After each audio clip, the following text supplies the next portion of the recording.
नूह अलैहिस्सलाम की कौम 5 बुतों की पूजा करती थी, लेकिन नूह की कौम तो आदम अलैहिस्सलाम की नस्ल से थी, तो ये लोग बुत परस्त कैसे बन गए? और ये 5 बुत आखिर थे कौन?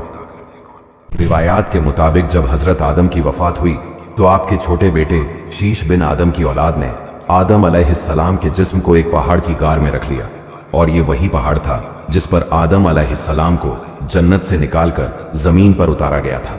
इस दौर में शीश बिन आदम की औलाद पहाड़ों के एक तरफ रहती थी, जबकि उन्हीं पहाड़ों के दूसरी तरफ हजरत आदम के बड़े बेटे काबील की औलाद रहती थी। अब हुआ यूं कि शीश बिन आदम की औलाद उस पहाड़ की गार में हजरत आदम की लाश के पास जाया करते और एहतराम के तौर पर उनकी जियारत करते। ये सब देखकर आदम अलैहिस्सलाम के बड़े बेटे काबील की औलाद में से एक शख्स ने कहा कि ऐ बनी काबील, देखो कि बनी शीश के पास तो आदम की लाश है और वो उसके गिर्द घूमते हैं और उसका एहतराम करते हैं, जबकि तुम्हारे पास कुछ भी नहीं है। ये बात कहने के बाद उस शख्स ने आदम अलैहिस्सलाम की शबीह के तौर पर एक मुजस्समा बनाया, और कहा जाता है कि यही काम आगे जाकर दुनिया में बुत परस्ती की वजह बना। इसी तरह कुछ अरसा गुजरा और एक वक्त ऐसा आया कि बनी काबील में से 5 नेक और मुअज़्ज़िज़ बंदे एक ही महीने के अंदर मर गए। उनकी वफात से बनी काबील को बहुत बड़ा सदमा लगा। तभी उनमें से एक शख्स ने कहा, ऐ बनी काबील, अगर तुम चाहो तो मैं इन 5 बुजुर्गों की शक्ल के बुत बना दूं। इस तरह ये हमेशा तुम्हारे सामने रहेंगे और तुम्हारे दिलों में इनकी याद ताज़ा रहेगी। ये सुनकर बनी काबील बहुत खुश हुए और उस शख्स ने 5 बुत बनाए और उनके नाम उन्हीं मरने वाले बुजुर्गों के नाम पर रखे। उनमें पहले का नाम गुरा, दूसरा सवा, तीसरा यहूस, चौथा यऊक और 5वां नसर था। उसके बाद बनी काबील के लोग इन बुतों के पास आते और उनका एहतराम करते और उनके इर्द गिर्द चक्कर लगाते। इसी तरह वक्त गुजरता रहा। उनकी दूसरी नस्ल आई, फिर तीसरी नस्ल आई, और ये लोग आहिस्ता आहिस्ता अल्लाह को भूल गए और इन्हीं बुतों की पूजा करने लगे और उन्हें खुदा मानने लगे। और तब अल्लाह ने नूह अलैहिस्सलाम को उनकी तरफ भेजा। उन्होंने अपनी कौम को समझाया कि ये बुत तुम्हें कोई फायदा नहीं दे सकते, इन्हें छोड़ो और अल्लाह की इबादत करो। शुरू में तो वो लोग नूह अलैहिस्सलाम का मजाक उड़ाते रहे, लेकिन जब वो बार बार उन्हें समझाते तो लोग गुस्सा होना शुरू हो गए और उन पर जुल्म सितम करना शुरू कर दिया। कहा जाता है कि वो लोग नूह अलैहिस्सलाम को इतना मारते और उनका गला दबाते कि वो बेहोश हो जाते। वो लोग समझते कि नूह मर चुके हैं। वो उन्हें कपड़े में लपेटकर किसी वीरान जगह पर छोड़ देते, लेकिन नूह अलैहिस्सलाम जब होश में आते तो वो दोबारा अपनी कौम को समझाने की कोशिश करते। इसी तरह वक्त गुजरता गया और वो लम्हा आया जब अल्लाह ने उन लोगों को अजाब देने का फैसला किया और नूह अलैहिस्सलाम को कश्ती तैयार करने का हुक्म दिया। नूह जब कश्ती तैयार कर रहे थे तो उन्हीं दिनों एक बूढ़ी औरत रोजाना लकड़ियां जमा करने के लिए निकलती थी। वापसी पर वो नूह अलैहिस्सलाम को कश्ती बनाते देखती और उनके पास आकर सवाल करती कि कश्ती मुकम्मल होने में कितना वक्त बाकी है। हजरत नूह अलैहिस्सलाम जवाब देते कि अभी बहुत देर है। वो औरत कुछ देर रुकती और फिर वापस चली जाती। ये सिलसिला दिनों, हफ्तों और महीनों तक जारी रहा। हजरत नूह अलैहिस्सलाम ने हर बार उसे यही कहा कि कश्ती मुकम्मल होने में वक्त लगेगा। इसी तरह मामूल के मुताबिक एक दिन जब वो हजरत नूह अलैहिस्सलाम के पास आई और कश्ती के बारे में पूछा तो हजरत नूह अलैहिस्सलाम ने उसे कहा कि रोज रोज यहाँ ना आया करो, जब कश्ती तैयार हो जाएगी तो तुम्हें बुलवा लिया जाएगा।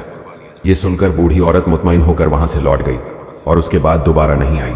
बहुत साल गुजरने के बाद जब आखिरकार कश्ती मुकम्मल हो गई और अल्लाह का अजाब सैलाब की सूरत में नाजिल हुआ तो नूह अलैहिस्सलाम चंद ईमान लाने वालों के साथ कश्ती पर सवार हो गए और सैलाब से बच गए। इसी दौरान हजरत नूह अलैहिस्सलाम को वो बूढ़ी औरत याद आई जिसे वो बुलाना भूल गए थे। उन्होंने फौरन कश्ती का रुख उस औरत के घर की तरफ किया। जब वो वहां पहुंचे तो हैरान रह गए। हर तरफ पानी ही पानी था, मगर उस बूढ़ी औरत का घर मुकम्मल तौर पर महफूज था, जैसे सैलाब ने उसे छू कर भी न देखा हो। तब अल्लाह ताला की तरफ से हजरत नूह अलैहिस्सलाम को बताया गया कि तुमने उस औरत से वादा किया था कि उसे बुलाया जाएगा और तुम भूल गए, मगर अल्लाह ने तुम्हारे वादे का भरम रखा और उस औरत को सैलाब से महफूज रखा। अब जरा कश्ती की तरफ वापस आते हैं। कहा जाता है कि यह कश्ती तकरीबन 6 महीने तक पानी में रही। इसी दौरान कश्ती में एक अनजान बूढ़ा शख्स सवार था। जब नूह अलैहिस्सलाम ने उसे देखा तो फौरन पहचान गए। वो इब्लीस था। नूह अलैहिस्सलाम ने उसे पूछा कि तू यहाँ क्यों आया है? इब्लीस ने जवाब दिया कि मैं तेरे मानने वालों के दिलों पर कब्जा करने आया हूँ। इस पर नूह ने कहा, ए अल्लाह के दुश्मन, निकल जा यहाँ से। इब्लीस ने नूह अलैहिस्सलाम को बताया कि मेरे पास 5 चीजें हैं जिनसे मैं लोगों को तबाह करता हूँ। अगर तुम चाहो तो मैं उनमें से 3 तुम्हें बता दूं, लेकिन 2 नहीं बताऊंगा। उसी वक्त नूह अलैहिस्सलाम पर वही नाजिल हुई और अल्लाह की तरफ से नूह को कहा गया कि इब्लीस से कहो कि वो 3 चीजें छोड़कर दूसरी 2 चीजें बता दे। हुक्म के मुताबिक नूह ने शैतान को कहा कि मुझे उन 3 चीजों की जरूरत नहीं, बल्कि तू वो 2 चीजें बता जो तू बताना नहीं चाहता। शैतान ने कहा, यही 2 चीजें मेरे वो ताकतवर हथियार हैं जिनसे मैं इंसानों को हलाक करता हूं। इनमें से एक हसद है, इसी की वजह से मैं मलऊन हुआ और इसी की वजह से मैंने आदम को सजदा नहीं किया। और दूसरी चीज हिर्स यानी लालच है, इसी से मैंने आदम को बहकाया और उसे जन्नत का वो फल खाने पर आमादा किया जिससे अल्लाह ने उसे रोका था। इस तरह वो जन्नत से निकाला गया। उसके बाद कहा जाता है कि इस कश्ती के काफी महीने पानी में रहने के बाद जब अल्लाह के हुक्म से पानी सूख गया, तब नूह और उनके साथी जमीन पर उतरे और वहां हर शख्स ने अपने लिए एक घर बनाया। और सैलाब के बाद दुनिया में यही वो पहली बस्ती थी जो आबाद हुई।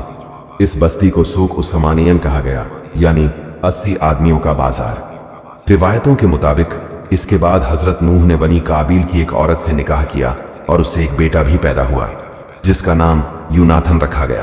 काफी वक्त गुजरने के बाद जब इस बस्ती में लोगों की आबादी बढ़ गई और रहने के लिए जगह कम होने लगी, तो लोग वहां से निकलकर दूसरी जगहों में आबाद होना शुरू हो गए और नए नए शहर बसाने लगे। कुछ रिवायतों के मुताबिक सैलाब आने से पहले आदम अलैहिस्सलाम का जिस्म मुबारक भी इसी कश्ती में रखा गया था ताकि वो सैलाब के पानी से महफूज रहे। और जब नूह अलैहिस्सलाम कश्ती से उतरे तो हजरत आदम के जिस्म मुबारक को बैतुल मुकद्दस में दफन कर दिया और कुछ अरसे बाद वो खुद भी इंतकाल कर गए। इस वीडियो में इतना ही। मिलते हैं नई वीडियो में, और अगर आपको मेरा काम पसंद आया तो वीडियो को लाइक करें और कमेंट करके मेरी तारीफ करें।